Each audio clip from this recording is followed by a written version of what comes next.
Okay, let me take you through this step by step. As you may recall, we started off when I saw some pictures of some really nice Nixie Tube clocks created by a guy called Paul Perry in the UK. And this is a photograph of one of his clocks, and it looks very tasty. And I decided I wanted to do one myself. Now, some of Paul's clocks have got parts like this copper pipe and things. One of them's got a little steam engine running on top, which is very nice. The problem is, of course, you can't keep on doing what somebody else has done. You've got to come up with something of your own.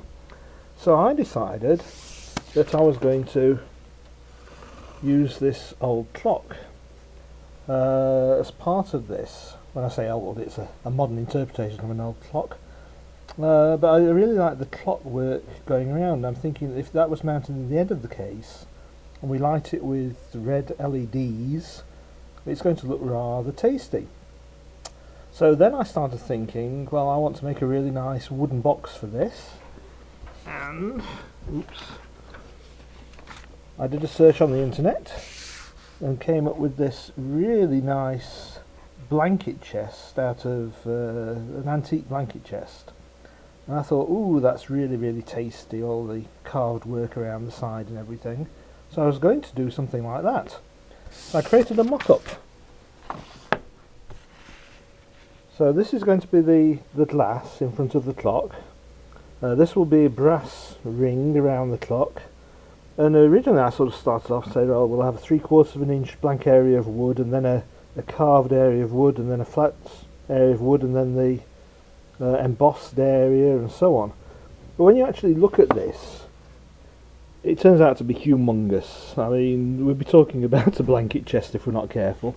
So I had to cut things down a bit, and so we came up with this. This is all just cardboard and paper. So this is where the clock will go on the end. We've got rid of all the wood carving. This will be inside, of course, and this will be our brass panel.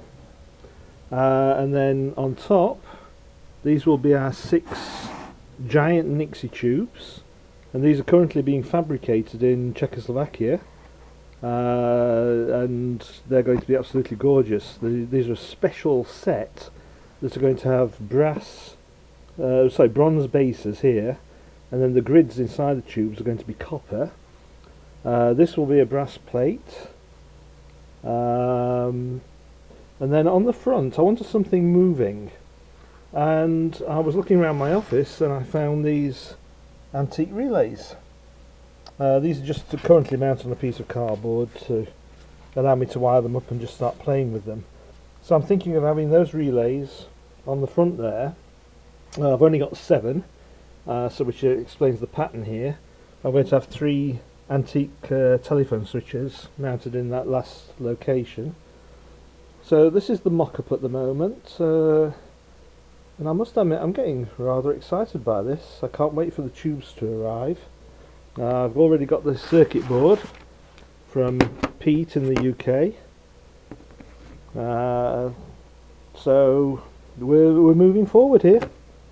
So the next thing is to decide exactly how to fabricate the case. More later.